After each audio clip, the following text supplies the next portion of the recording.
Tá Harbh sásta leis an feachtas chun isteach rinne mu dobar na gapal rinne mu méid a déit mu dhéama agus tá pobl tuéis a bhórt sú legan nuair a bhééis na fótaí a fad cuaithe agus na heistrach an fad chu trasna go méid an sin mé dain siach an dearnach.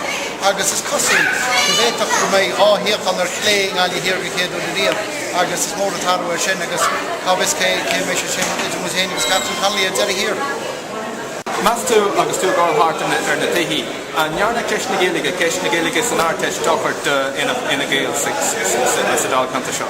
Well, ceappa gnearna ach fós héin tá bóta Seán Conrays an taláide agus fuéisian na nóitheoras Fine Gael a bhí seasta go amara. So branní se méidir bhfuil chuid an protest vote bhí an an rialtas stámpi láthir goite an tro Fine Gael go raibh an tactic se gan Fianna Fáil leis rialtas. Tá se le feicil go sunta freis an bóta nach daimhir sin go bin chuid an bóta beidir fuair Derek Nolan. Ach cínta bhí se bhí daine áardúir na dorse ach stoi go bhéin rud a sunta sí ná tite mar bóta an tarí chuomh agus tite mar bóta ina fáil brí chéile.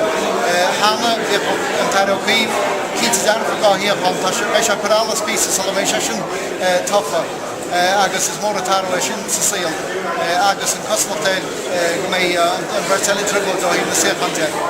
So is mór atarú sin ar folatíocht a t-shirtíide agus is darlan sa ára chun causa bhfuil sin féine teach na cíl. Trevor Clougherty got a mic at Jenny Shin Gray.